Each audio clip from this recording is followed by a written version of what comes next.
प्रिय विद्यार्थियों, आज का अपना टॉपिक है भारतीय समाज के संगठनात्मक आधार, organizational basis of Indian society. इससे पहले वाले वीडियो में हम देख चुके हैं भारतीय समाज के दार्शनिक आधार।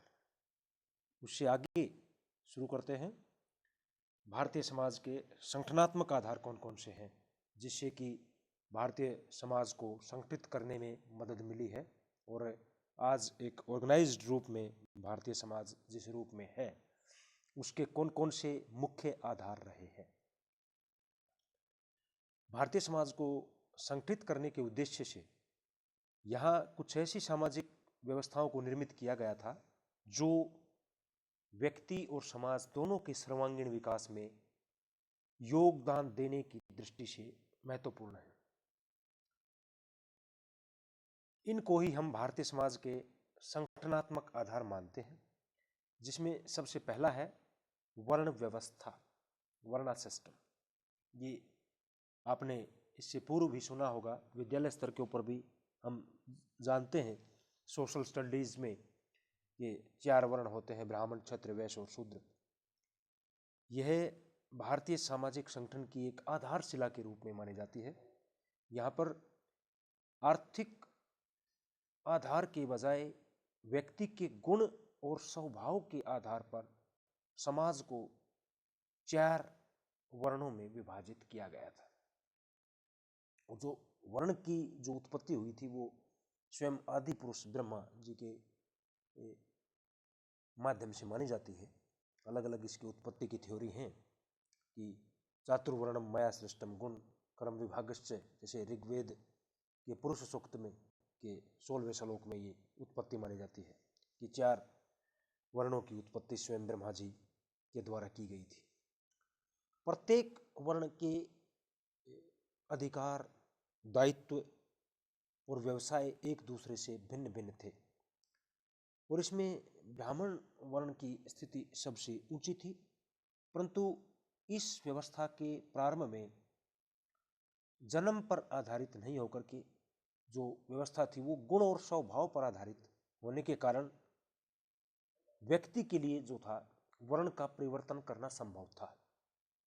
यानी व्यक्ति कभी भी अपना वर्ण चेंज कर सकता था। हालांकि बड़ा कठिन होता था ये, लेकिन उस समय वैदिक कालीन संस्कृति सभ्यता की बात अगर हम करें तो प्राचीन भारत में वर्ण व्यवस्था में जो है परिवर्तन संभव था अपने गुण और स्वभाव के आधार पर। बाद में इसका स्वरूप बदल गया और ये जन्म पर आधारित ज़्यादा कठोरता से इसका जन्म का आधार मान्य जाने लगा।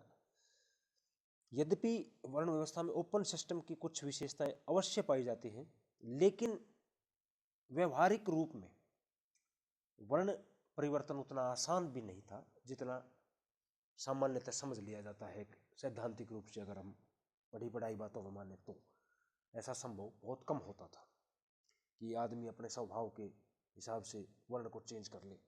मान लीजिए शूद्र है व्यक्ति, उसके लिए वो वेद शास्त्रों का वैसे ही मनुस्मृति जैसे ग्रंथों में वर्जित था पहले, लेकिन वो स्वभाव से गुणों से अगर ब्राह्मण है, विद्वान है, तो वो अपना वर्ण परिवर्तित कर सकता था इस सिद्धांत के अनुसार, लेकिन इतना आसान नहीं होता था।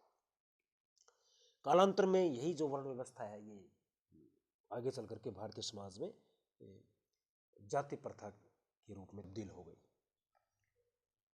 संगठनात्मक आधार का जो दूसरा पॉइंट है वो है आश्रम व्यवस्था। वर्ण आपने 4 देखे, ब्राह्मण, क्षत्रिय, वैश्य और शूद्र। सबका अलग अलग दायित्व, अलग अलग कर्तव्य, अलग अलग धर्म, ड्यूटीज अलग अलग। आश्रम व्यवस्था में आश्रम भी 4 वर्ण की तरह। आश्रम व्यवस्था के माध्यम से व्यक्ति के जीवन में भोग, त्याग और दोनों के महत्व को स्वीकार किया गया है। इसके अंतर्गत व्यक्ति की आयु को 100 वर्ष मानते हुए उसे 25-25 वर्षों के 4 भागों में विभाजित किया गया था। ब्रह्मचर्य, गृहस्थ, वानप्रस्थ एवं संन्यास, ये 4 आश्रम हैं जिनकी अवधि 25-25 वर्ष निश्चित की गई थी। जो आपने पहले भी विद्यालय स्तर पर इसके बारे में अर्ली नॉलेज आपको होगी।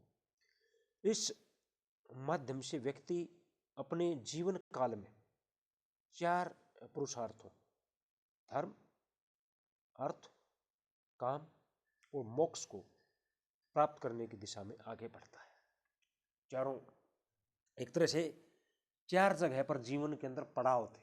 आश्रम जो होता है ना, वो संस्कृत की श्रम धातु से इस चीज की अगर उत्पत्ति देखें तो मतलब विश्राम करना एक जगह। एक आश्रम का मतलब होता है एक ऐसा स्थान जहाँ पर्णकुटी जैसे बनी हुई है और एक थकान के बाद, एक लंबी यात्रा के बाद विश्राम करना। तो ये 4 विश्राम है, 3 है ना।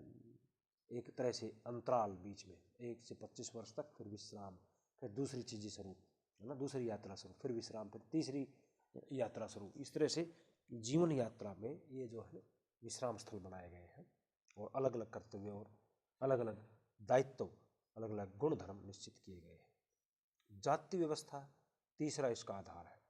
भारतीय सामाजिक संगठन के एक महत्वपूर्ण आधार के रूप में जाति व्यवस्था का महत्व रहा है हमेशा, क्योंकि जाति से ही हम भारतीय समाज में आज भी लोगों की पहचान करते हैं। भारतीय समाज हजारों ऐसे जातीय और उपजातीय समूह में बटा हुआ है जिनकी सहायता का आधार व्यक्ति के गुण एवं स्वभाव नहीं होकर के जन्म होता है। स्त्रीकरण के आधार पर गुण तथा स्वभाव का स्थान कालांतर में जन्म ने ले लिया। जो स्त्रीकरण का आधार पहले गुण के आधार पर था, जैसे वर्ण व्यवस्था में बताया ना कि आगे चल करके जातीय व्यवस्था में तब्दील हो गई, तो जन्म से पहचान, इसके परिणाम स्वरूप वर्ण व्यवस्था जाति व्यवस्था में परिवर्तित होती चली गई। प्रत्येक वर्ण में जातियां बढ़ती चली गई और जाति की सदस्यता पूर्ण रूप से जन्म पर आधारित हो गई। उच्च जातियों को अनेकों विशेषाधिकार प्राप्त रहे हैं और निम्न जातियों को कुछ निर्योग्यताओं, कुछ विषमताओं से पीड़ित रहना पड़ा है, जो आज भी है। प्रत्येक जाति ने अंतर्विवाह की नीति को अपनाया, इंडोगेमी का नियम, है ना। प्रत्येक जाति की अपनी अपनी जाति पंचायतें भी हैं, रही हैं और आज भी होती हैं। तो इस तरह से जाति जो है भारतीय समाज का एक ऐसा अंग है जिसके बिना भारतीय समाज को समझना संभव नहीं है। ये एक तरह से प्योरिटी और पॉल्यूशन के ऊपर आधारित सिद्धांत है और इसकी उत्पत्ति के भी कई सिद्धांत हमारे साहित्य में प्रचलित है कि जाति की किस प्रकार से उत्पत्ति हुई थी, वर्ण व्यवस्था से परिवर्तित हो गई और आज अनेकों जाति और उपजातियाँ। आज स्थिति ये है कि भारतवर्ष में 6000 से अधिक जातीय समूह मिलते हैं। अनेक जातियाँ, अनेकों जातियाँ होती गई, उनकी उपजातियाँ होती गई, अलग अलग अपनी उत्पत्ति का सिद्धांत बना लिया, अलग अलग लोगों के साहित्य हैं, अलग अलग जनश्रुतियाँ, किंवदंतियाँ मिलती हैं। लेकिन ये एक सिद्धांत है कि वर्ण व्यवस्था से परिवर्तित हो गई जाति व्यवस्था में और हर जाति का अपना पहचान जो है वो जन्म से हो गई है। और प्रत्येक जाति का अपना एक अंतर्विवाह का नियम है कि जैसे एक परिभाषा के अंदर भी अगर हम कह सकते हैं तो जाति एक अंतर्विवाही समूह है, यानी प्रत्येक जाति अपनी जाति उपजाति के से बाहर विवाह नहीं करती, एक नियम है। और हर जाति का प्राय करके अपना एक निश्चित व्यवसाय भी होता है और उस व्यवसाय के प्रति भी कठोर नियम होते हैं। चौथा जो इसका संगठनात्मक आधार है भारतीय समाज का, वो है संयुक्त परिवार यानी ज्वाइंट फैमिली। भारतीय समाज के परंपरागत आधार के रूप में संयुक्त परिवार का विशेष महत्व रहा है। मैक्स मुलर ने संयुक्त परिवार को भारत की आदि परंपरा माना है, जो सदियों से भारतीयों को सामाजिक विरासत के रूप में प्राप्त होती रही है। बहुत प्राचीन काल से भारतीय समाज की इकाई वास्तव में संयुक्त परिवार ही रहा, न कि व्यक्ति। यह भारतीय संस्कृति के आदर्श तत्वों और समूह कल्याण के सुंदर आदर्श को प्रस्तुत करता है, यानी संयुक्त परिवार भारत की आत्मा है। अध्ययन की इकाई भी और वैवाहिक संबंधों के अंदर भी देखते हैं हम कि व्यक्तिगत न होकर के पारिवारिक मामले होते हैं ज़्यादातर। और भारतीय संस्कृति में जो आदर्श तत्व और एक सामूहिक कल्याण के एक आदर्श को जो प्रस्तुत करता है तो वो क्या है कि ज्वाइंट फैमिली सिस्टम। और एक संयुक्त परिवार क्या होता है? एक संयुक्त परिवार उन व्यक्तियों का, उन लोगों का समूह होता है जो सामान्यतः एक ही मकान में साथ साथ निवास करते हैं, एक ही रसोई का बना हुआ भोजन करते हैं और सभी संपत्ति के संयुक्त रूप से स्वामी होते हैं।